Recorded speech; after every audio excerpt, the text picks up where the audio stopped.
Donc maintenant, je vais vous envoyer le lien dans le chat et ensuite on va faire une petite activité ensemble.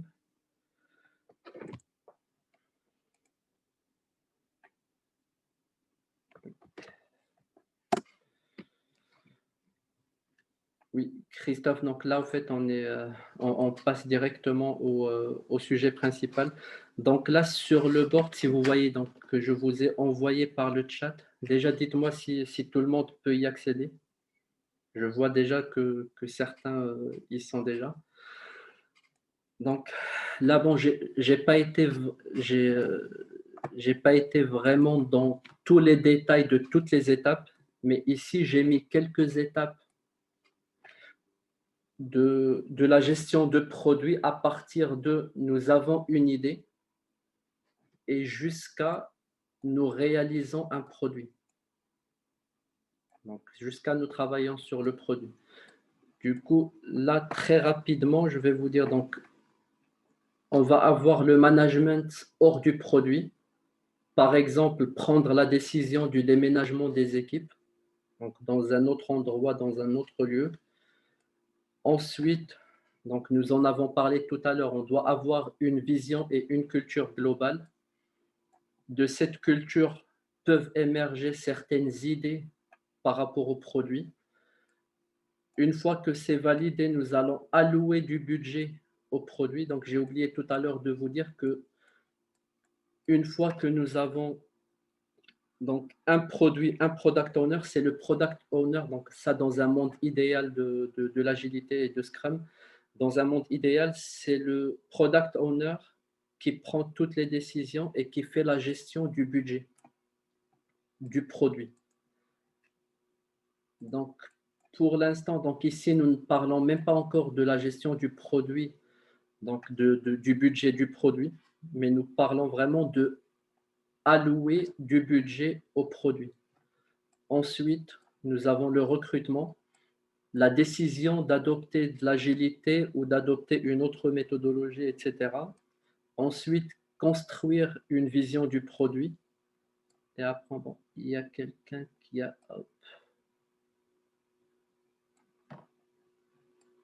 Donc ensuite, une fois que nous avons commencé à travailler sur le produit, donc on va dire quelles sont les fonctionnalités sur lesquelles nous devons travailler, comment nous devons le faire. Ensuite, on doit avoir un environnement propice afin de travailler. Nous avons la phase de réalisation. Bon, pas comme dans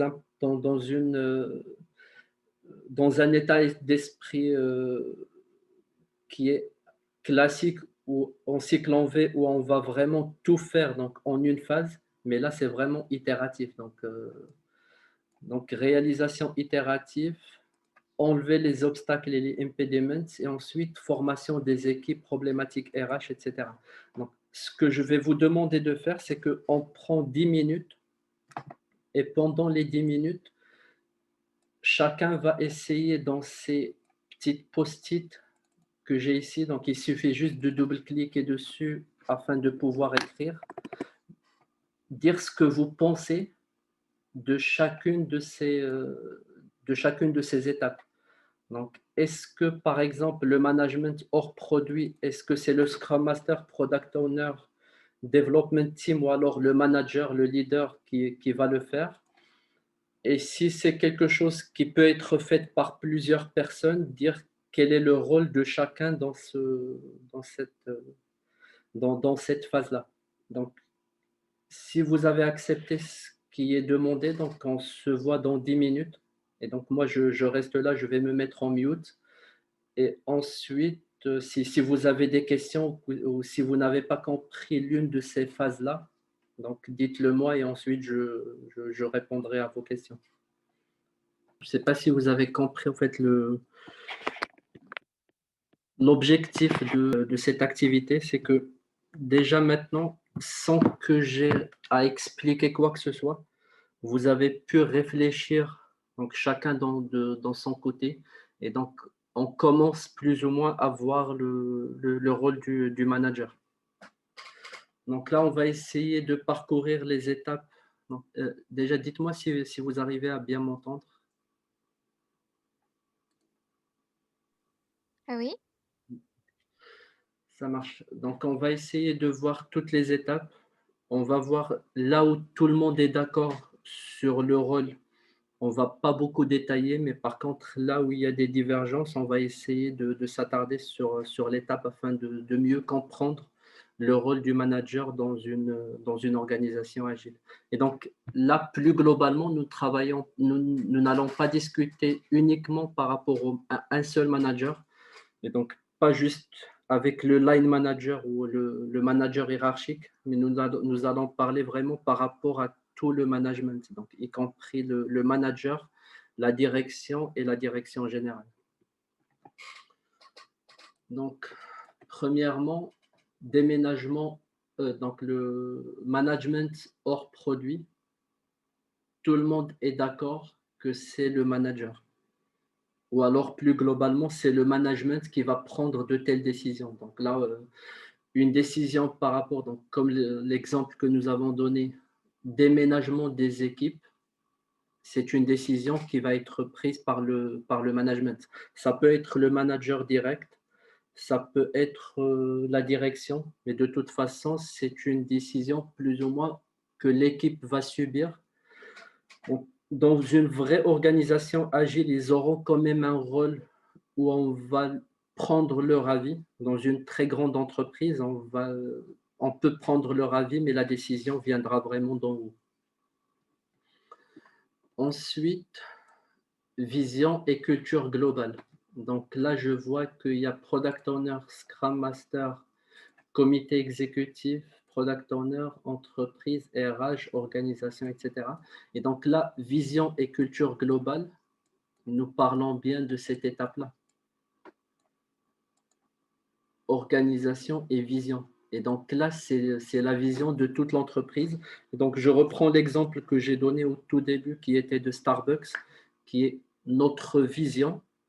Donc la vision de Starbucks, c'est non pas d'offrir et de vendre du café, mais plutôt d'offrir une expérience autour du café.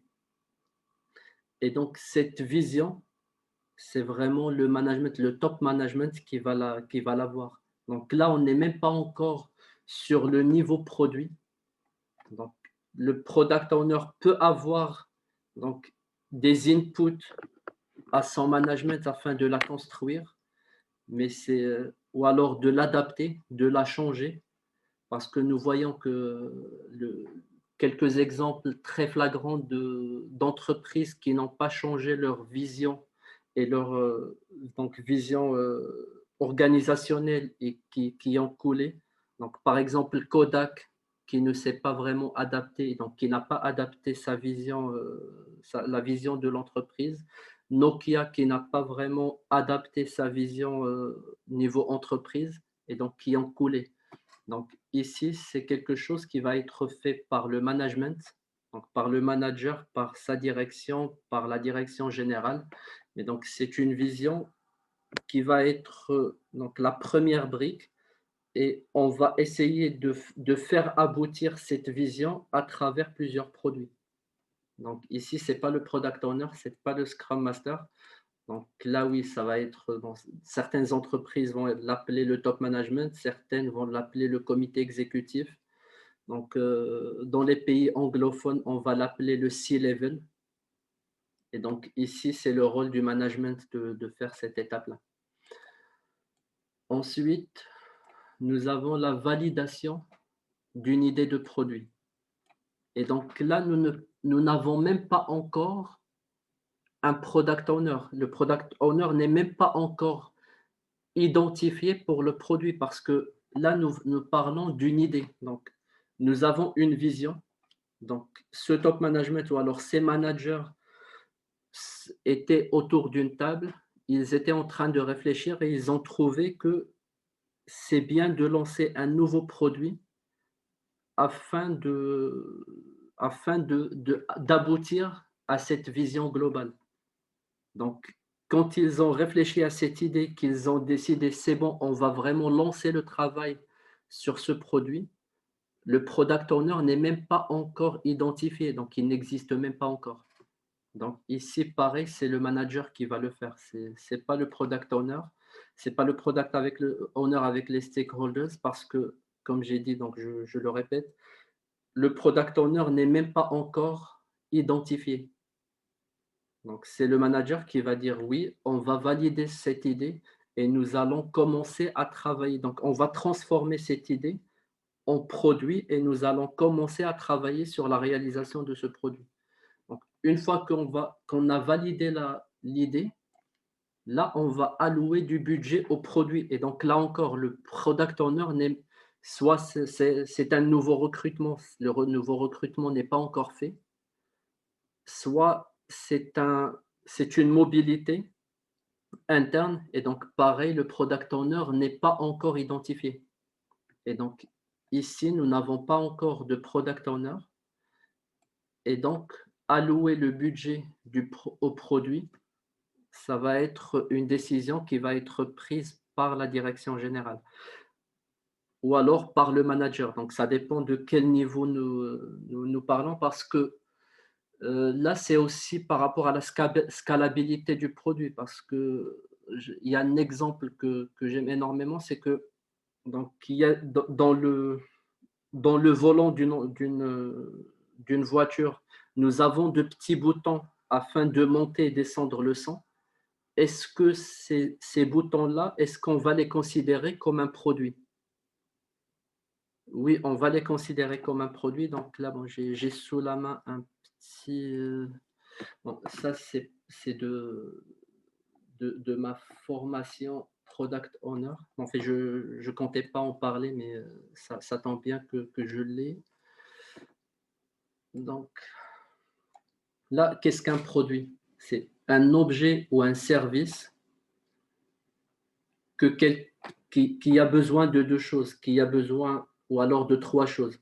Donc, qui a besoin de quelqu'un qui le produit,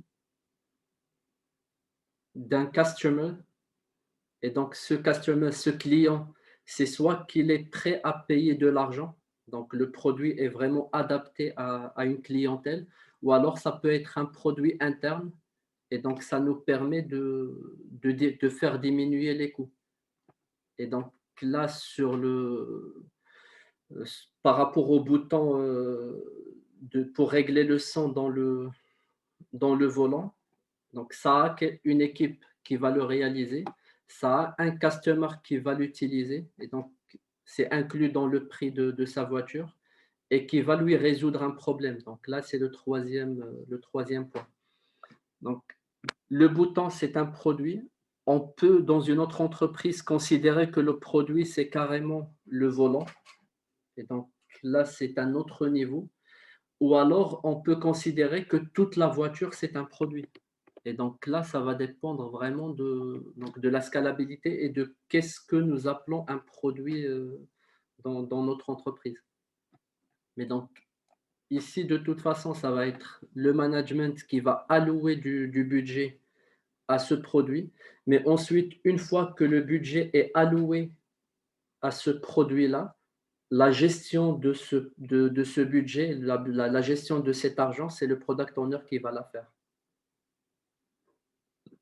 Une idée d'un nouveau produit, ça peut venir d'un product owner, il est en train de travailler sur son produit, il a une idée qui n'entre pas dans le périmètre de son produit, il peut la présenter au management, et donc là, pareil. Donc, il peut présenter une idée d'un nouveau produit, mais c'est le management qui va valider son idée, et c'est le management qui va allouer du budget à cette nouvelle idée, donc à ce nouveau produit. Est-ce que vous avez des questions par rapport à ça?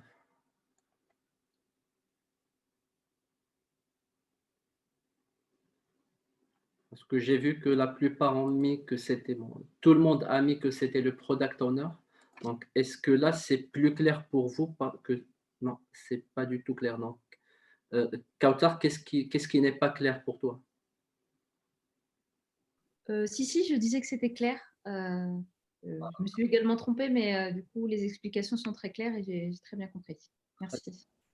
Et donc, ensuite, on arrive à l'étape du recrutement des équipes. le recrutement des équipes dans une… En fait, l'agilité est plus particulièrement… non, Chris qui dit: «J'ai du mal à faire le lien avec une gestion en capacitaire». Donc Chris, qu'est-ce que tu veux dire par gestion en capacitaire?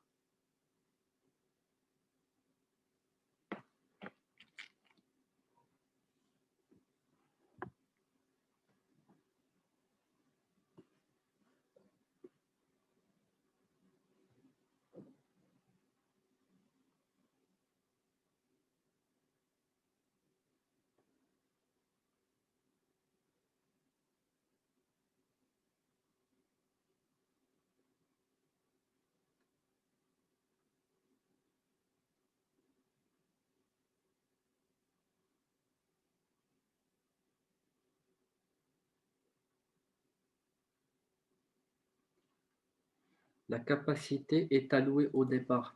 En fait, là, tu parles de l'allocation du budget? Est-ce que tu as la possibilité d'activer ton micro? Comme ça, c'est plus facile.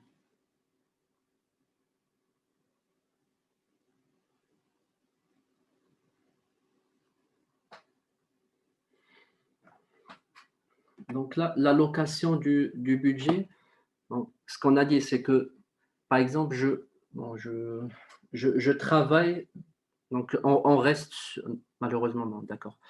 Donc, je travaille chez Facebook, d'accord? À un moment, il y a assez longtemps, il n'y avait pas la gestion des groupes. Donc, il y avait pas de groupe.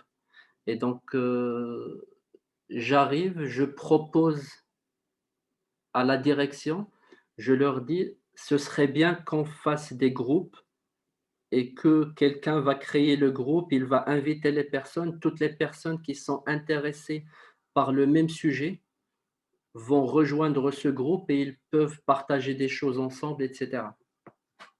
Donc là, c'est une idée que Mark Zuckerberg ou alors le CPO, donc le Chief Product ex CPO, Chief Product Officer, donc le chef de produit, le directeur de produit, c'est lui qui va valider cette idée. Donc il va dire: «Oui, c'est une idée géniale que je trouve s'inscrit très bien dans la vision de Facebook, donc dans la vision globale de notre entreprise et donc on aimerait bien réaliser cette gestion des groupes Facebook».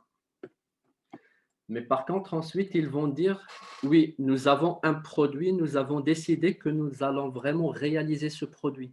Mais quel est le budget? Combien de personnes nous allons mettre dessus?» Et donc cette décision de dire: «Je vais par exemple mettre 500 000 €, je vais mettre 1 million d'euros, je vais mettre 5 000 € sur ce produit», ou alors si on peut réfléchir d'une autre manière et dire: «Le budget, c'est par rapport au nombre de personnes et donc je vais mettre une équipe de 10 à travailler sur le groupe». Parce que ne pensez pas que les grandes entreprises, dès qu'ils ont une idée, ils vont mettre des centaines de milliers d'euros dessus.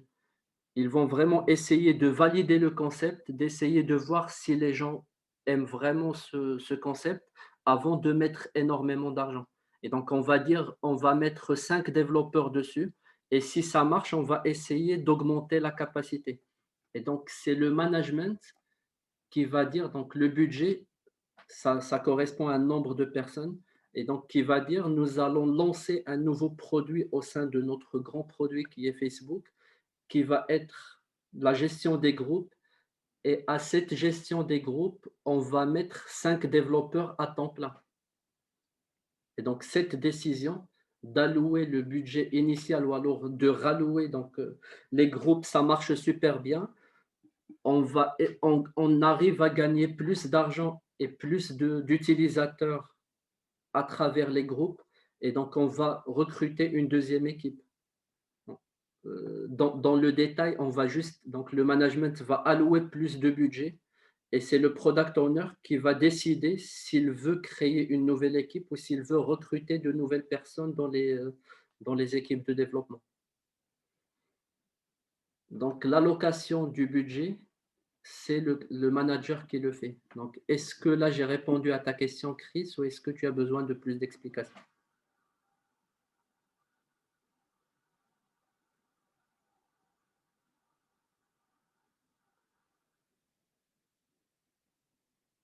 Oui, très bien.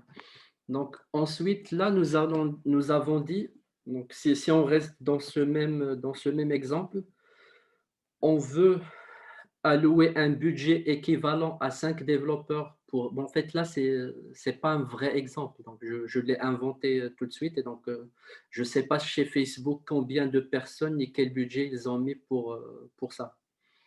Donc, là, si on reste dans le même exemple, chez Facebook, nous avons lancé ce produit. Et donc, il faudra identifier les développeurs, identifier le. Donc, chez eux, je sais pas s'ils travaillent en agilité, mais donc si on imagine qu'ils travaillent avec Scrum, donc ils doivent recruter un product owner, et ils doivent recruter un Scrum Master, et ils doivent recruter une équipe de développement. Qui le fait? Donc là, ça ne peut pas être le product owner et Scrum Master parce qu'ils ne sont pas encore identifiés. Et donc là, Scrum n'a pas ajouté de nouvelles règles qui sont au-delà de l'équipe. Et donc, ce que Scrum te dit, c'est que si ta manière de recruter marche bien, tu n'as pas besoin de la changer et tu fais comme tu veux. Donc, on ne va pas te dire qui va faire le recrutement. Faites comme vous aviez l'habitude de faire et comme ça marche bien pour vous. Et donc, là, toutes les réponses, ça peut être de bonnes réponses parce que ça peut être, donc, comme par exemple chez Google, où en fait, ils passent 5 entretiens, 5 tests.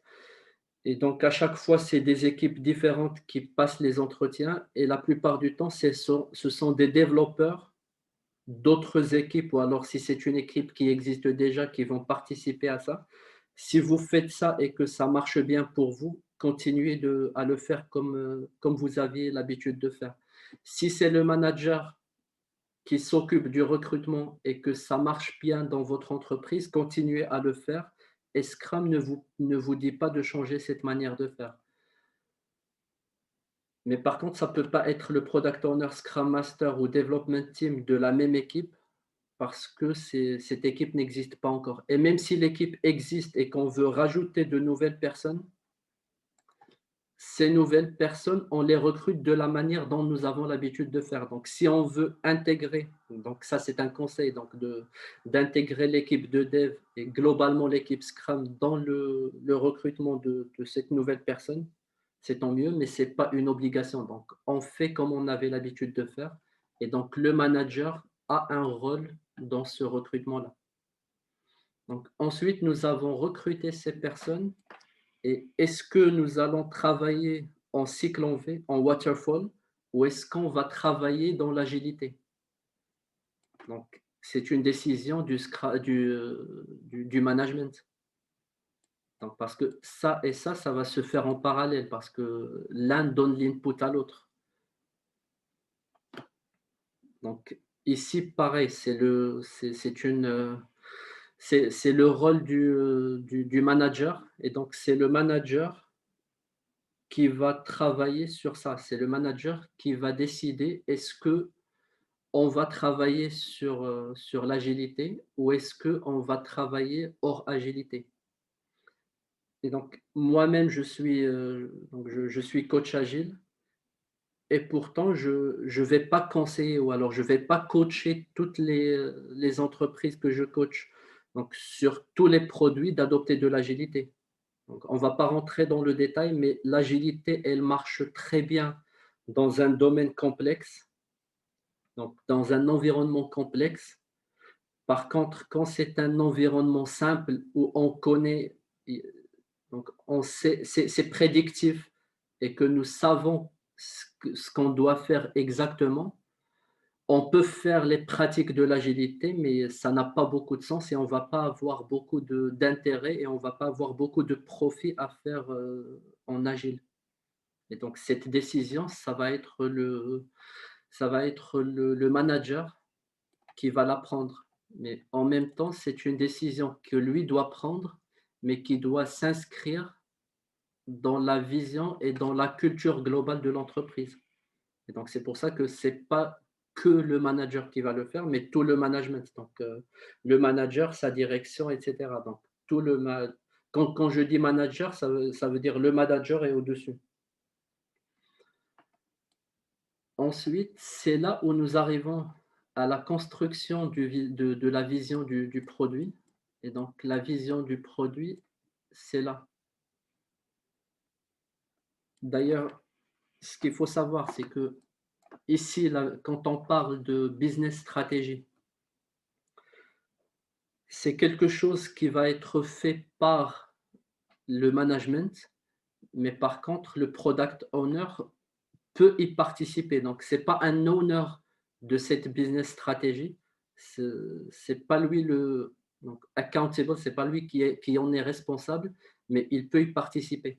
Par contre, la vision du produit, même s'il n'a été recruté sur ce produit que après que la vision ait été créée, ou alors draftée, ou alors en première version, c'est lui qui en devient propriétaire. Donc, c'est lui le propriétaire de la vision et il va travailler avec le management, avec les utilisateurs, avec les partenaires, avec toutes les parties prenantes afin d'améliorer cette vision. Et donc ce que vous savez tous, c'est que Scrum est basé sur l'empirisme. Donc, l'empirisme, c'est transparence et ensuite inspection et adaptation. Et donc, même sur la vision produit, ça ne va pas être quelque chose qui va changer tous les jours, mais par contre, à chaque fois, on peut donc l'améliorer, on peut l'adapter. Et donc, c'est lui le propriétaire de cette vision. Hein. Donc, ici, construire une vision du produit, donc là, je pense que c'est la bonne réponse. PO et partie prenante, ça peut être le manager initialement pour la vision, donc c'est exactement ça. Donc là, c'est exactement la bonne réponse. Donc, le propriétaire de cette vision, c'est bien le product owner, mais par contre, il ne va pas la construire tout seul. Ce n'est pas juste lui qui va se mettre dans son petit coin et rédiger cette vision. Par contre, c'est lui qui en est propriétaire, c'est lui qui doit la communiquer et c'est lui qui doit faire adhérer toutes les autres personnes à la vision du produit. Mais donc, il va la construire avec toutes les parties prenantes, y compris le management, y compris les utilisateurs, y compris les clients. Et donc, tout l'écosystème va l'aider à construire cette vision du produit. Donc, une fois que nous avons cette vision du produit et que nous allons commencer à travailler, donc nous avons déjà recruté les équipes et nous avons commencé à travailler. Donc, j'ai déjà eu cette question lors d'une formation avancée Product Owner, où on me dit, toutes ces étapes-là, on ne va pas les faire tous les jours, parce qu'on ne va pas avoir besoin de créer, donc bon, ça oui, il y a des choses à faire tous les jours, donc management hors du produit, mais vision globale et culture globale, validation d'une idée produit, allouer du budget, etc. Ce n'est pas quelque chose qu'on va faire tous les jours. Et donc, une fois que tous les produits sont lancés, quel est le rôle du manager? Et donc, c'est là où on va répondre tout de suite. Donc là, on va parler vraiment de son quotidien, où on n'a pas de nouveaux lancements de produits, on n'a pas de nouveaux recrutements, etc. Donc, optimisation de la valeur du produit. Je suis d'accord que le propriétaire donc du backlog et donc de la partie donc le backlog de produits et donc de la partie qu'est-ce qu'on doit faire et la partie optimisation de la valeur du produit, c'est bien le product owner qui en est responsable. Mais par contre, il ne va pas le faire tout seul. Il va le faire avec les différentes parties prenantes, y compris le manager. Donc, ça de un. Deuxième chose, c'est que pour construire ça, certaines fois, le product owner va rencontrer des obstacles. Donc, une fois qu'il a rencontré des obstacles, donc qu'est-ce que nous avons dit ici? C'est le Scrum Master qui enlève les impediments, mais par contre, des fois, nous pouvons avoir des impediments qui sortent en fait, qui sortent de l'équipe. Nous avons dit ici, encore une fois, que le Scrum Master, il peut travailler avec les différentes autres équipes et même avec le management, etc.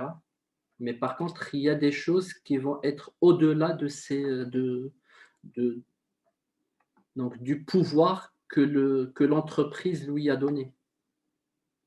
Donc, au-delà des boundaries, des limites des limites larges de l'organisation. Et donc, dans cette situation-là, c'est le manager qui va l'aider à arriver à optimiser cette valeur-là. On peut donner un exemple. Donc, nous travaillons sur un produit, mais nous ne travaillons pas seuls. Nous avons aussi un partenaire, un sous-traitant qui réalise des choses.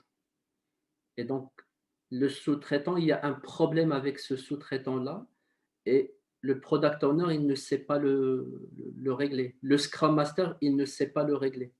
Donc là, ça va être le manager qui va intervenir. Donc, en sa qualité de manager, il a plus de pouvoir, il a plus de poids et donc il peut mettre de la pression, il peut faire des demandes qui vont être écoutées, il peut juste prendre son téléphone et faire un appel et il pourra résoudre ce problème. Ensuite, nous avons le comment. Donc là, ça, c'est une mauvaise réponse. Mais par contre, ouais, ça aussi. Le comment, c'est uniquement l'équipe de dev qui va le faire. Donc, on ne va pas dire un architecte ou alors un concepteur, etc. Personne n'a le droit de venir imposer des choses à l'équipe de développement. Par contre, ça ne veut pas dire que l'équipe de développement peut faire tout et n'importe quoi. Si par exemple, il y a un document d'architecture ou de best practice architecture dans l'entreprise qui est fait pour toutes les équipes, l'équipe de développement est tenue à le respecter. Mais par contre, c'est l'équipe qui le fait. C'est l'équipe qui va prendre ses décisions de dire voilà comment je dois faire. Donc là, que ce soit manager ou autre, personne ne va intervenir, personne n'a le droit d'imposer à l'équipe de développement comment faire. Et donc ça, nous l'avons bien expliqué au tout début quand nous avons parlé d'une équipe auto-organisée, une équipe auto-managée. Et donc là, vous vous rendez compte, donc, je ne sais plus qui au début m'a dit est-ce qu'on peut passer directement au rôle du manager? Mais pour comprendre le rôle du manager, il fallait qu'on comprenne bien le rôle de chacun dans une équipe Scrum. Ah. Donc, revenons à là où nous étions. Donc ici, le comment, ce n'est pas le manager, il n'a pas à agir ou alors de dire à l'équipe voilà comment vous devez faire. Et donc c'est exclusivement l'équipe de développement qui le fait. Ici, pareil. Donc nous avons dit la mise en place d'un environnement propice et d'une culture propice, c'est le Scrum Master qui le fait. Il en est responsable. Mais là, les trois, c'est la bonne réponse parce que, donc, pareil que pour le Product Owner, faire un environnement propice, c'est le rôle du Scrum Master. Donc, c'est lui qui doit tout faire afin de permettre à l'équipe, donc à l'équipe Scrum dans sa globalité, d'avoir les meilleures performances possibles. Mais par contre, il se peut qu'il y ait des choses qui sont au-delà des limites de l'équipe et pour lesquelles il n'a pas la possibilité d'agir. Et donc, dans une telle situation, ça va être le manager qui le fait. Je peux vous donner un autre exemple, mais ouais, on y reviendra, je pense. Ouais. Donc là, nous avons éliminé les impediments, donc on peut peut le voir. Et donc, pour l'environnement propice, c'est le Scrum Master, mais il peut avoir le soutien du manager afin de réaliser quelque chose qui est au-delà de ses limites, s'il n'arrive pas à le faire tout seul. Ensuite, donc là, c'était juste la décision du comment. Ensuite, ici, nous avons la réalisation du produit. Mais donc, ce que nous avons expliqué tout à l'heure, c'est que la réalisation, ça se fait en autonomie et donc par une équipe qui est auto-organisée. Donc, tout le monde a bien répondu, c'est l'équipe de développement. Mais par contre, ici, regardez, nous avons bien mis l'accent sur autonomie et sur une équipe auto-organisée qui va permettre ou alors qui va aider cette équipe à être auto-organisée. Donc, pareil, c'est le Scrum Master qui va l'aider à s'auto-organiser, qui va lui apprendre ce que veut dire auto-organisation, qui va lui apprendre quelles sont les limites de son auto-organisation, quand est-ce qu'ils peuvent faire, quand est-ce qu'ils ne peuvent pas faire. Donc, il va essayer de mettre ça en place. Il va aider le management à comprendre ce que veut dire auto-organisation afin de ne pas avoir des personnes qui viendront dire à l'équipe, voilà comment vous devez exactement faire, par exemple. Mais par contre, sans l'aide, et surtout pas l'aide, mais sans l'appui du manager, le Scrum Master ne peut pas aider la dev team à être auto-organisée. Et donc, il peut y avoir donc un élément extérieur. Par exemple, donc si on reste sur l'exemple de l'architecture, donc on peut avoir un architecte, donc architecte entreprise ou alors architecte SI, qui vient voir l'équipe et qui leur dit voilà exactement ce que vous devez faire. Le Scrum Master peut lui expliquer l'auto-organisation, peut lui dire tu peux conseiller, tu peux leur dire voilà comment ce serait mieux de faire, mais par contre, c'est eux qui prendront leur décision. L'architecte peut dire non, c'est moi qui décide et je viens, je vous dis comment vous faites. Il faut absolument que vous faites comme ça. Le Scrum Master, tu n'as pas à te mêler de ça. Et donc, dans une situation pareille, ça va être le product owner qui a la possibilité d'aller voir l'architecte, peut-être avec le support du Scrum Master, s'il ne connaît pas très bien l'agilité, qu'il a besoin du Scrum Master, il va le servir en apportant son expertise. Mais donc, ça va être à ce manager de défendre l'équipe pour dire, bon, ça ne veut pas dire qu'on va créer un conflit. Au contraire, on veut essayer d'éviter les conflits. Mais quand on a un poids de manager qui va parler, ça va mieux s'entendre que si c'est l'équipe qui dit on est auto-organisé, on doit faire comme on veut. Ensuite, donc là, vous commencez déjà à comprendre un petit peu ce que je veux dire. Enlever les obstacles. Donc, c'est bien le Scrum Master plus le manager. Donc, le propriétaire donc de cette partie-là, c'est bien le Scrum Master. D'ailleurs, bon, là, spoil alert, c'est que je pense que tout le monde sait que la semaine prochaine, on aura une nouvelle version du Scrum Guide. Et donc, ce que j'ai appris, c'est qu'il y a un terme qui a changé dans le Scrum Guide, mais je trouve que ça prend vraiment, ça a toute sa place et ça a beaucoup de sens à le changer. C'est que le terme responsible a été changé en accountable.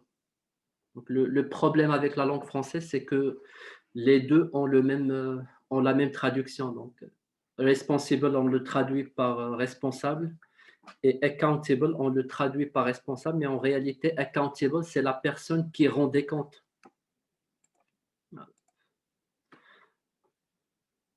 Exactement. Donc, imputable, oui, mais donc c'est réellement la personne qui va rendre des comptes. Et donc là, c'est le Scrum Master qui doit résoudre les impediments. Mais je peux vous donner une situation, et donc ça peut arriver assez souvent, c'est que l'équipe de développement rencontre un grand nombre d'obstacles et le Scrum Master tout seul, il n'arrive pas vraiment à résoudre tous ces impediments. Donc, qu'est-ce qu'il doit faire? Première chose qu'il doit faire, c'est de discuter avec l'équipe de développement. Donc, allez les voir, leur dire de, de quoi vous avez vraiment le plus besoin et on va essayer de faire un ordre et donc d'ordonner ces impediments du plus urgent au moins urgent. Et ensuite, il peut leur demander de l'aide, donc s'ils ont la possibilité de l'aider. S'il est toujours débordé et qu'il n'arrive pas à tout résoudre, donc là, je ne parle même pas de poids. Donc, parce que oui, s'il y a un impediment, même s'il y en a un seul et qu'il n'arrive pas à le résoudre, il va voir le management. Mais là, c'est carrément un autre exemple. Donc, la personne, donc le Scrum Master, il est débordé, il n'arrive pas à tout faire tout seul. Donc là, il va en discuter avec le manager et il va lui dire, est-ce que tu peux m'aider, est-ce que tu peux me supporter afin de résoudre tout ça? Et donc, ils peuvent carrément se diviser ces impediments. Et donc, le manager peut lui dire, d'accord, donc toi, tu t'occupes de ça, moi, je vais m'occuper de ça. Et donc, il va être en support, soit par rapport donc, au poids qu'on a besoin d'avoir afin de résoudre l'obstacle, ou alors par rapport à la quantité où le Scrum Master n'arrive pas à tout résoudre tout seul. Ensuite, donc, et dernièrement, donc, dans cette liste qui, je vous ai dit tout à l'heure, elle n'est pas exhaustive, donc ça dépend de chaque entreprise. On peut avoir plus d'étapes, etc. Mais là, ça schématise assez bien. Et donc, donc mon objectif de cet événement, c'était surtout de vous donner un état d'esprit. Et donc, une fois que vous avez compris ce qu'on veut dire dans cette étape, dans ces étapes, si vous appliquez le même raisonnement, vous allez pouvoir comprendre ce que doit faire un manager dans d'autres étapes ou dans d'autres phases. Donc, dernière chose, formation des équipes et problématiques RH, etc. Donc, les bonnes réponses, il y en a quelques-unes, c'est donc Scrum Master et Management. Donc, ça peut être Scrum Master, Management et équipe RH. Donc, il ne faut pas croire que le Scrum Master travaille uniquement avec l'équipe de développement ou alors avec l'équipe Scrum. Il va vraiment travailler au-delà de ça. Donc, il peut, par exemple, aider les équipes RH. Donc, et ça, c'est un gros sujet dans l'agilité. Donc, comment rendre la fonction RH agile afin de supporter les équipes et afin que toute l'organisation soit agile. Mais donc là, on ne parle pas de ça, on parle vraiment de problématiques RH par rapport aux équipes elles-mêmes. Donc, on a un problème RH où nous avons besoin d'une formation, ça va être le Scrum Master qui s'en occupe. Et une fois qu'il a pris le point, la manière dont il va le faire, ça va dépendre de chaque organisation. Donc, s'il faut parler directement aux ressources humaines, donc le Scrum Master va directement chez les ressources humaines afin de négocier les formations pour les équipes. S'il faut passer par le manager, donc il peut aller voir le manager et discuter ça avec lui. Ça peut être le Scrum Master et le manager qui vont tous les deux voir les RH et donc en discuter, essayer de voir les budgets, etc. Mais donc oui, dans cette situation, ça va être le Scrum Master et le manager qui font tous les deux le travail. Donc le point d'entrée de l'équipe, ça peut être le Scrum Master. On peut par exemple être dans une rétrospective. Et donc, en sprint rétrospective, on va trouver, bon, là c'est un exemple, donc que l'équipe n'arrive pas à livrer un incrément de produit qui est done et qui est potentiellement realizable. Et on essaye de trouver la raison. Pourquoi on n'arrive pas à produire un incrément de produit à la fin de chaque sprint? On peut trouver que parce que l'équipe n'est pas pluridisciplinaire, donc n'est pas cross-functional. Et donc ça, c'est le deuxième grand principe pour une équipe de développement. Et pour que l'équipe devienne chaos functional afin de pouvoir produire un incrément de produit à la fin de chaque sprint, on dit qu'il faudra qu'on fasse une formation. Donc, ça peut être une auto-formation. Et donc, là, on va discuter avec le product owner afin de créer un élément du backlog qu'on va planifier dans le prochain sprint et qui va juste s'appeler auto-formation sur tel ou tel outil.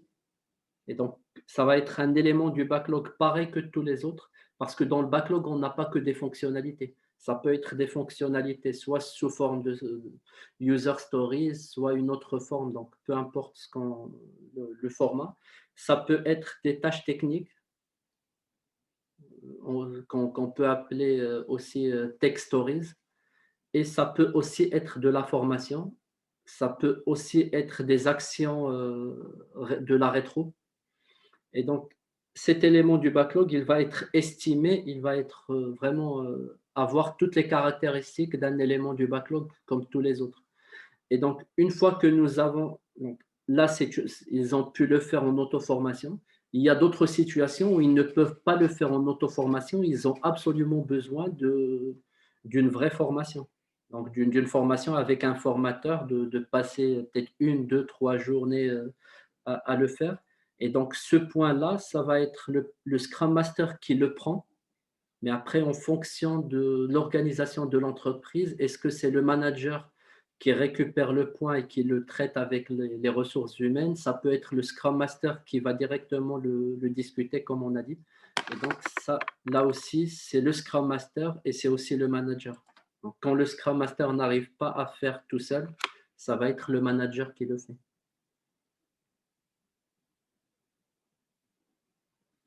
Donc là, nous avons parcouru toutes les phases. Donc il nous reste encore 30 minutes, donc 38 minutes avant la fin. Et donc là, je pense que j'ai discuté de tous les sujets. Bon, avant de prendre les questions, il reste encore juste une petite chose, c'est que puisque là, c'est un événement qui est sponsorisé par la Scrum Alliance, et pareil pour tous les prochains événements. Donc, si vous êtes certifié Scrum Alliance, vous devez savoir que vous avez besoin d'un nombre de points donc, afin de renouveler votre certification. Et donc, cet événement, ça peut vous permettre de gagner 2 points sur la certification. Donc, il suffit juste d'aller sur votre profil Scrum Alliance. Et ensuite, moi, je peux vous montrer pour ceux dont il parle. Scrum. Donc, dès que je vous ai montré ça, ensuite, on passe aux questions. Hop, login.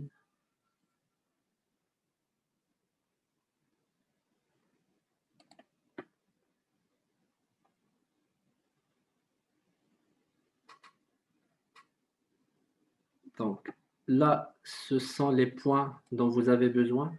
SIU. En fait, le nombre requis, c'est en fonction du nombre de certifications que vous avez. Donc, par exemple, moi, j'ai les 3 de Scrum Master plus celle de Product Owner. Et donc, j'ai besoin de 50 points tous les 2 ans. Donc, vous mettez juste Manage SIUs. Donc, ici, en type d'activité, ça va être Learning. Et dans la description, vous mettez juste le nom de cet événement. Donc, vous mettez le nom de cet événement ici. Donc, vous pouvez mentionner que c'était sur Meetup. Mettre donc, la date d'aujourd'hui, le 11, et ensuite mettre 2 heures. Et une fois que vous avez Submit, ça se comptabilise automatiquement. Et même s'il vérifie, en fait, de toute façon, c'est un groupe officiel. Et donc, s'ils vérifient et s'ils font un audit, ils vont le valider automatiquement. Donc, ceci dit, par rapport à ce que nous avons vu, est-ce que vous avez des questions? J'ai essayé de répondre aux questions au fur et à mesure parce que là, nous n'étions pas très nombreux, on était une trentaine. Et donc, là, est-ce que vous avez encore d'autres questions par rapport à ce que nous avons vu?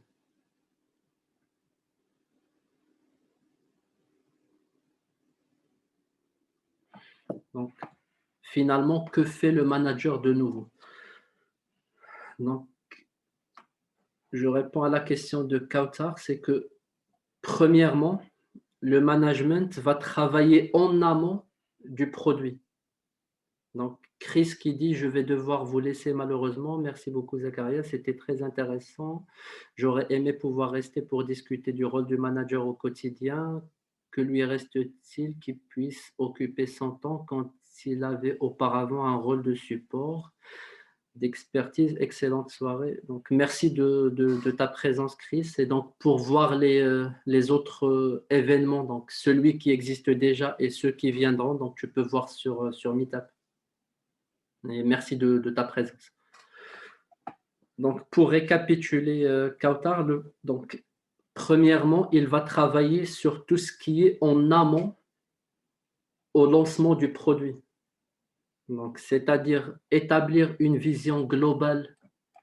Hop, je reviens sur ça.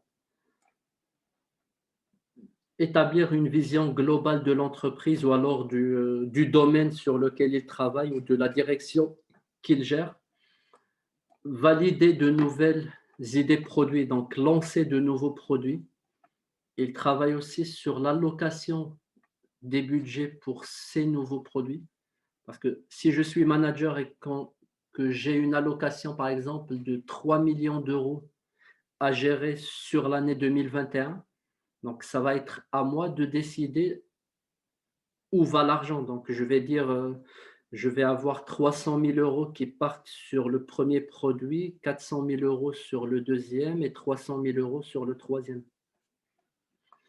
Je vais participer au recrutement des équipes, mais ça, Scrum ou l'agilité ne te disent pas comment le faire, et donc ça va rester exactement comme avant. Je vais décider est-ce qu'on adopte l'agilité ou pas, et donc pour faire ça, ça semble simple, mais ça l'est pas vraiment. Il faudra faire une petite analyse afin de savoir si on peut le faire ou pas. Et donc, bon, ceux qui ont dit Scrum Master, ce n'est pas forcément le Scrum Master de ce produit, mais ça peut être un autre Scrum Master, mais qui va juste expliquer des choses au manager. Donc, je suis manager, je ne sais pas si l'agilité peut convenir ou pas, mais c'est moi qui prends la décision. Je peux aller voir un autre Scrum Master d'une autre équipe ou alors un Scrum Master d'une autre équipe qui travaille aussi pour moi ou alors avec moi, et je vais lui poser des questions et il va essayer de m'orienter et de me coacher, de me mentorer afin de trouver la bonne décision, de prendre la bonne décision. Ensuite, il va participer à la construction de la vision du produit, même si c'est une vision qui est donc dont le propriétaire va être le product owner. Donc Joël doit aussi partir. Merci de ta présence.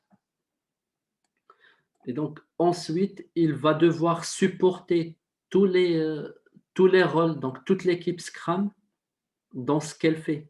Et donc là, je parle de support et de service. Donc il va servir, il va supporter les équipes. Donc le product owner, il travaille sur le quoi. S'il a besoin d'aide, s'il a besoin de support, il va voir son manager, et son manager, la plupart du temps, le manager, ça fait un moment qu'il est là et donc il connaît un petit peu tout le monde. Et donc moi, je suis product owner, je vais voir le manager et il va me diriger vers la bonne personne. Au-delà de me diriger, je suis product owner, mais par contre, ma décision n'a pas été respectée par d'autres personnes. Je vais voir le manager, ou alors j'en parle au Scrum Master et on voit ensemble le manager, et le manager va essayer d'appuyer mon point de vue pour dire non, c'est le product owner du produit qui décide et il a le total, donc le total pouvoir de décision sur le produit, et donc il va me supporter afin de le faire. Sur l'établissement de l'environnement propice, donc pareil, il va apporter du support et apporter du service au Scrum Master. Il va aider l'équipe de développement à être auto-organisée. il va aider le Scrum Master et le supporter dans la résolution des obstacles et il va travailler sur les formations, les problématiques RH, et cetera. Et donc, pour faire un résumé assez global, c'est que il va gérer toutes les limites extérieures à l'équipe Scrum et qui sont vraiment plus larges que le pouvoir du Scrum Master ou du Product Owner. Donc, son métier va changer. Donc, le manager agile, il n'a plus le même métier qu'avant, mais il a été modifié, il a été changé afin de supporter les équipes. Et globalement, finalement, c'est un servant leader. Donc là, nous avons parlé du Scrum Master en étant un servant leader. Le manager, c'est aussi un servant leader, mais à plus haute échelle, donc à une échelle plus grande.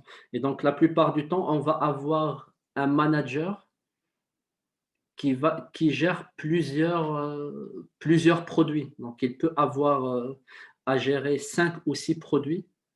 Et donc, là, quand je vous expliquais tout ça, vous pouviez dire le manager, finalement, ça peut ne pas être un rôle temps plein. Mais vous oubliez qu'il ne travaille pas avec une seule équipe. Il travaille sur plusieurs produits et chaque produit va être plusieurs équipes. Peut-être, ça peut être une équipe, ça peut être plusieurs équipes de dev. Donc, Sonia dit, faut-il donc passer par un poste de product owner pour devenir manager d'une équipe agile? Non, ça peut être, en fait, ça ne change pas par rapport à avant.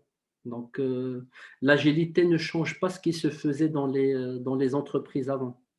Donc, un product owner peut devenir manager, un scrum master peut devenir manager, un membre d'une équipe de développement peut devenir manager. Et donc, ça, l'agilité ne dit pas qui doit devenir manager. Ouais, tu m'entends? Je peux t'interrompre un instant? Euh, ta définition de manager ressemble énormément à une sorte de product manager qui serait à un niveau au-dessus des product owners. Et je pense que c'est pour ça que Sonia pose cette question. D'accord. Non, en fait, là, quelle est ta définition du product manager? Coordination entre les product owners. D'accord. Donc là, je pense que tu parles d'un product owner de vue safe. Pas forcément. Je connais les deux vues et pas forcément. D'accord. En fait, là, ça revient à dire pourquoi, par exemple, les créateurs de Scrum ont choisi l'appellation product owner et non, alors qu'il existait un product manager, donc avant l'existence de Scrum. Parce que, en fait, c'est l'inverse. Le product owner, si on respecte ce rôle, parce que là, ce que tu dis, c'est valable dans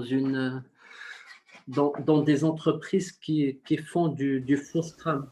Non, non, mais c'est pas ce que je dis. C'est ce que tu dis et que Sonia a entendu et que j'ai entendu et qu'on interprète, enfin que j'interprète comme ça et ça explique peut-être la question de Sonia, c'est tout. Le product owner, en fait, en réalité, c'est un product manager agile. C'est juste que certaines entreprises et même certains frameworks comme Safe lui ont enlevé certains de ses pouvoirs et ils ont donné ces pouvoirs-là à quelqu'un qu'ils ont appelé product manager et qu'ils ont mis au-dessus du product owner.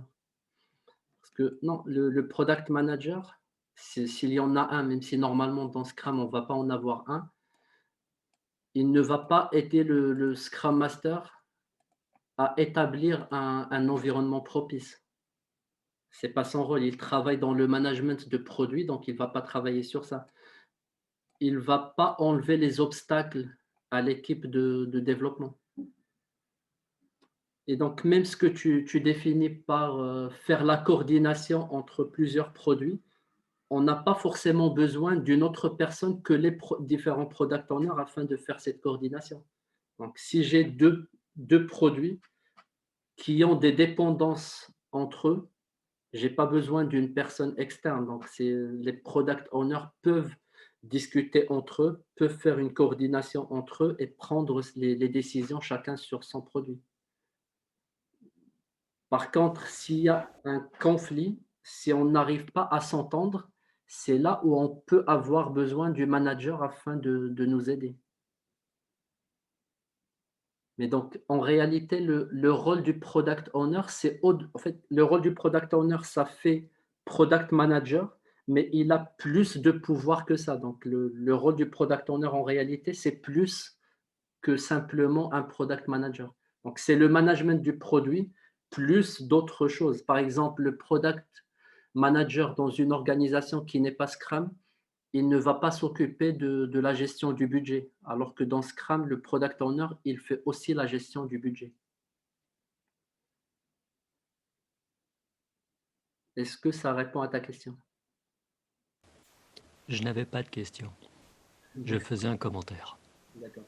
Et donc, oui, donc, toutes les personnes qui font du management de produits, ils ne vont pas travailler là-dessus, sur enlever les impediments, enlever les obstacles.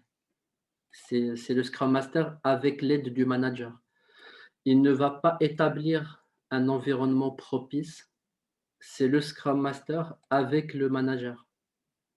Donc, c'est ça le rôle du manager. Donc, il va supporter le product owner, mais il va aussi supporter le Scrum Master et il va supporter l'équipe de développement afin de devenir auto-organisé et afin vraiment de s'affirmer en tant qu'équipe auto-organisée.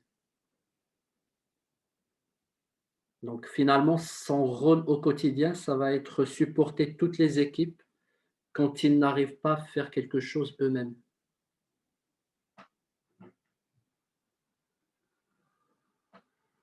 Donc, Sonia, est-ce que ça répond à ta question?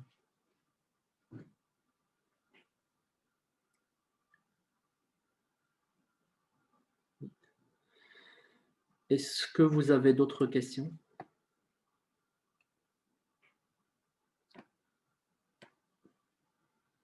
Ça marche. Donc, s'il n'y a plus de questions, on peut s'arrêter là par rapport à ce premier événement. Donc là, je vous montre juste le prochain événement. Hop. J'aurais une question. Oui, dites-moi. Est-ce que tu peux parler de cas réels, d'expérience sur justement la transformation d'un manager classique, line manager qui encadre une équipe ou deux équipes, une dizaine de personnes ou 20 personnes, à manager agile? Qu'est-ce qui se passe bien? Qu'est-ce qui se passe mal? Comment ça peut être, comment l'accompagner par exemple? Oui. En fait, le vrai problème, et ça, je l'ai vécu dans deux entreprises différentes, donc dans chacune avec plusieurs managers, c'est que, comme tu dis, en fait, le line manager ou le manager hiérarchique, il a l'habitude d'aller voir, par exemple, l'équipe pour leur dire toi, où est-ce que tu en es de la tâche que je t'ai attribuée? Toi, est-ce que tu peux faire ça pour moi? Est-ce que toi, tu peux me dire sur quoi tu travailles, tu as travaillé, et cetera? Et donc la vraie problématique qu'un coach ou un scrum master va trouver avec, cette transition, c'est l'acceptation de l'auto-organisation. Donc ça, c'est la première chose, c'est vraiment le vrai problème qui est rencontré. Ensuite, l'autre problème, c'est de vouloir toujours prendre toutes les décisions sur le produit. Parce qu'il avait l'habitude de travailler avec des chefs de projet, ou alors lui-même d'être chef de projet et de dire voilà ce que je veux exactement dans le projet. Voilà ce que je veux exactement dans le produit. Je voudrais que vous fassiez une nouvelle fonctionnalité. Je voudrais que vous fassiez exactement ça, alors que ça devient le travail du product owner.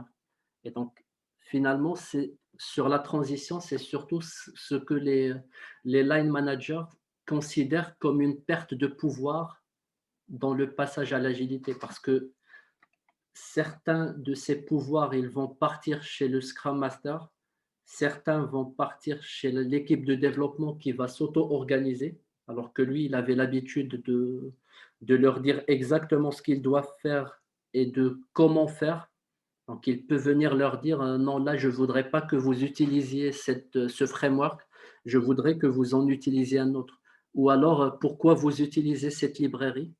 Ça, souvent, si le manager vient d'un environnement, s'il a un background technique, il viendra pour leur dire non, je ne voudrais pas que vous utilisiez cette librairie, ça a beaucoup de problèmes, elle est instable, utilisez plutôt celle-là.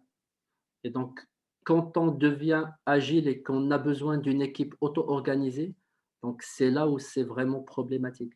Mais par contre, ce que nous faisons afin d'aider le manager à l'accepter, c'est de dire non, en fait, là, tu sors de l'aspect un petit peu opérationnel de tous les jours, mais par contre, tu gagnes en pouvoir. Parce que oui, c'est vrai que tu ne dis plus à l'équipe exactement comment elle doit faire, mais par contre, tu vas commencer à travailler sur des choses plus, avec une plus grande ampleur. Et donc, par exemple, donc, sur la validation de nouvelles idées, sur la validation de la vision globale de son département ou de son domaine. Et donc, finalement, on essaye, donc, en tant que coach et surtout en tant que mentor, à essayer d'aller avec lui sur quelque chose qui va apporter plus de valeur donc, à son domaine ou à son champ de responsabilité et essayer de le faire un petit peu détaché du produit. Et donc souvent, ce qu'on dit, c'est qu'il ne faut pas considérer un produit comme son fils et qu'il faudra savoir se séparer du produit. Donc même son fils, il faut savoir s'en séparer. Mais donc, pour dire que ça, bon, entre parenthèses, c'est valable aussi bien pour le product owner que pour le manager, parce que le product owner, d'ailleurs, c'est lui qui doit prendre la décision, par exemple, d'arrêter un produit.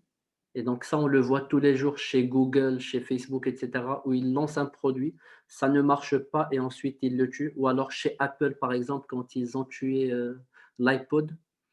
Et donc, c'est le product owner qui prend cette décision. Et donc, pour si on revient à la question, pour le manager, s'en détacher sans vraiment se détacher. Donc, se détacher du petit détail. Donc là, on ne parle pas de kill the product, mais on va lui dire oui, tu ne vas plus gérer le détail du quoi dans le produit, tu ne vas plus gérer l'équipe exactement pour lui dire comment elle doit faire, mais par contre, tu vas travailler sur quelque chose avec plus d'ampleur et donc qui va donner une vision globale, qui va donner une culture globale, etc. Et donc, c'est qu'en faisant ça qu'on arrive à faire adhérer les managers, surtout ceux qui ont travaillé 20 ans dans une organisation classique. C'est en essayant d'élaborer un discours comme ça qu'on arrive à les faire adhérer au changement. Je suis tout à fait d'accord. Je te remercie pour cette réponse. Si tu pouvais en dire plus sur et le manager qui dit oui, mais de toute façon, moi, je viens de la technique et il n'y a que ça où je suis compétent. Alors, il n'osera pas le dire comme ça, hein, mais en gros, c'est une réticence. Et puis, deuxièmement, même s'il est d'accord, ça m'intéresse, je veux faire ça, mais comment je fais? Est-ce qu'il faut le former? Est-ce qu'il faut juste qu'il réfléchisse? Est-ce qu'il faut qu'il discute avec ses pairs? En Est-ce que fait, tu as des pistes? bon, là, tout à l'heure, il y avait une question sur le coach. Donc là, déjà, le Scrum Master, c'est un coach donc, de l'équipe et il ne travaille pas que au niveau de son équipe, il travaille aussi avec son manager et avec les autres managers. Et donc, que ce soit le coach ou que ce soit le Scrum Master, donc s'il voit qu'il a vraiment besoin d'une formation, qu'il essaie de le convaincre de faire une formation. Donc, moi, je suis passé par là où j'avais organisé, donc c'était chez Groupe Casino. Et donc, chez Groupe Casino, je travaillais même pas à la direction informatique qui est à Saint-Étienne.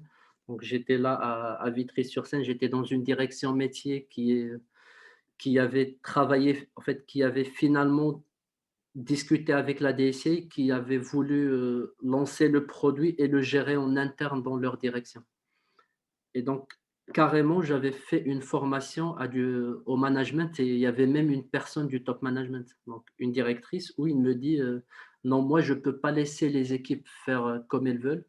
Et donc, je lui ai dit, est-ce que vous me permettez donc une journée, 2 journées afin de faire une formation. Donc, j'ai fait une formation à tous les managers et donc la formation, c'était pas sur le détail de Scrum, mais c'était sur quelque chose de plus haut. Donc, c'était, ce que nous sommes en train de dire, mais avec d'autres termes et avec, plus d'ampleur et plus de détails pour dire: «Voilà sur quoi vous travaillez». Donc ça peut passer par la formation, ça peut passer par du coaching, ça peut passer par du mentoring et donc tout ça, c'est soit le Scrum Master, soit le coach agile qui a toutes les techniques afin de le faire. Mais je te dis ça, c'est pas réellement sur la question que tu soulèves, c'est très important. Ça va pas se faire du jour au lendemain. Dans la plupart des entreprises, que j'ai servi en tant que Scrum Master ou en tant que coach agile, ça peut prendre 1 an facilement. Donc c'est vraiment du et là, je parle même, de personnes de bonne foi. Donc je parle même pas de juste comme tu dis, quelqu'un qui te dit: «Non, moi je refuse de céder une partie de mon pouvoir». Donc ça, c'est autre chose.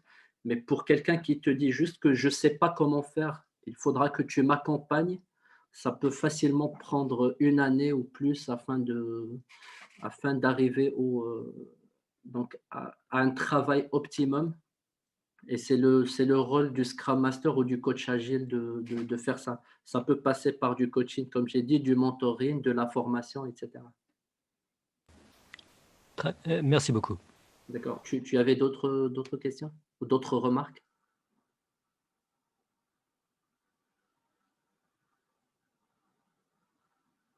Non.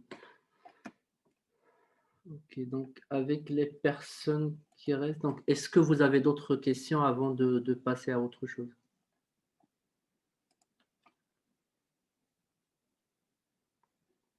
Non. Oui, moi j'aurais une question. En fait, c'est un peu aussi par rapport à la question que j'avais posée. Oui.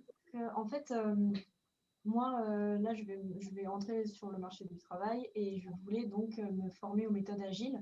D'accord. Et je me demandais, justement, pour se former au mieux, Mmh.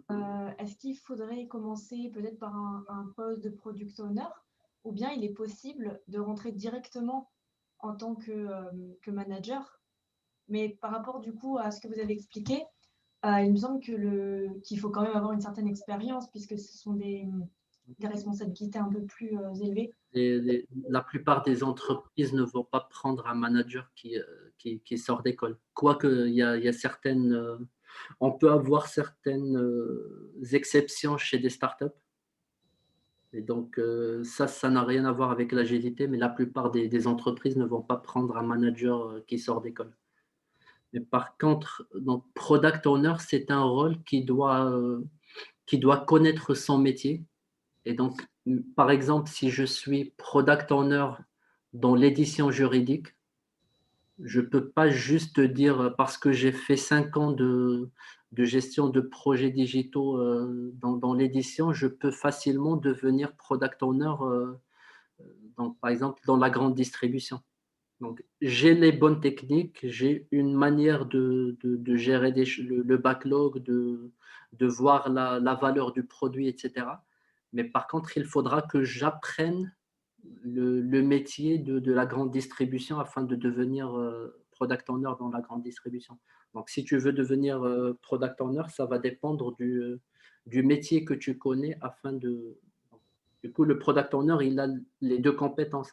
Donc les compétences sur le management de produits et les compétences sur donc le produit en soi et les connaissances du marché. D'accord, très bien. Et si c'est par exemple des projets qui sont plus dans enfin, par exemple des développements logiciels ou travailler par exemple avec une équipe qui fait plus, qui est plus composée d'ingénieurs, est-ce Mmh. qu'à ce moment-là, il faut quand même avoir un background plus technique? Non, Faut sortir d'une école d'ingénieur ou... pas forcément. En fait, c'est désirable d'avoir juste une compréhension à minima, une compréhension technique, mais c'est pas obligatoire. J'ai déjà travaillé avec de très bons product owners qui ne connaissent pas la technique, mais finalement, en travaillant dans cet environnement, ils vont savoir, par exemple, si on est dans un produit informatique, ils vont comprendre ce que veut dire, par exemple, une API ou des choses comme ça. Donc, ils doivent connaître un minima de vocabulaire qu'ils peuvent apprendre sur le tas. Mais donc, il faudra qu'ils connaissent la gestion de produits. Et donc, pour ça, par exemple, il y a les formations pour le product owner. Mais en parallèle avec ça, tu dois connaître le domaine que tu vises pour lequel tu veux devenir product owner et ensuite essayer d'apprendre ce métier-là. Donc, si je veux travailler dans la finance, donc par exemple, un site ou une application qui va te parler de la finance, je dois connaître le métier du product owner, mais tu dois aussi connaître le métier de la finance. D'accord. C'est clair, merci. Je t'en prie. Donc là, s'il n'y a plus d'autres questions, donc là, je vous montre juste le prochain. Donc, même si c'est moi le host, mais ce n'est pas moi qui vais faire l'animation. Et donc là, lui, Peter Stevens, c'est un conférencier. Il a beaucoup de livres qu'il a déjà rédigés, notamment des best-sellers. Et lui, il a déjà créé, en fait, il a créé un framework. C'est lui qui l'a créé et qui parle de agilité personnelle, personal agility. Et donc, ce framework, il te dit voilà comment faire afin de appliquer les principes de l'agilité à sa vie personnelle et donc à ses propres objectifs de vie. Donc, il te dit voilà comment comment réfléchir aux objectifs de vie et voilà un framework qui te permet de faire une gestion agile à ta vie afin d'atteindre tes objectifs de vie. Donc là, ça va être le 24 novembre sur 1 heure, donc de 19h30 à 20h30. Et donc, si vous voulez vous y inscrire, c'est dans le même groupe, Meetup. Est-ce que vous avez d'autres questions?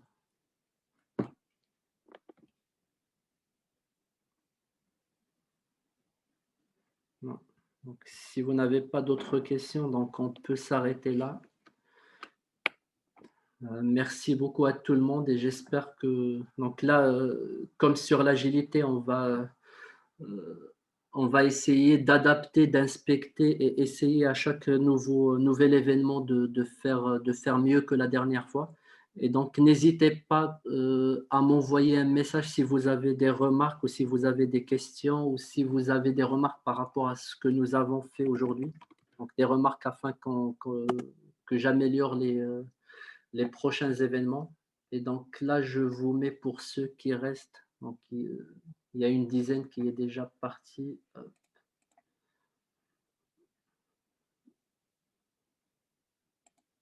Donc, je vous mets mon profil LinkedIn. Et donc, si vous avez des questions ou si vous avez besoin de quoi que ce soit, n'hésitez pas à m'écrire un petit message. Et la plupart du temps, je réponds dans les 24 heures.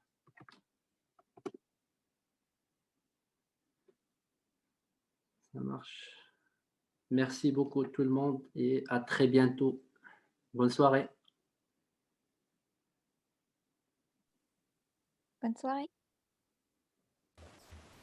Merci.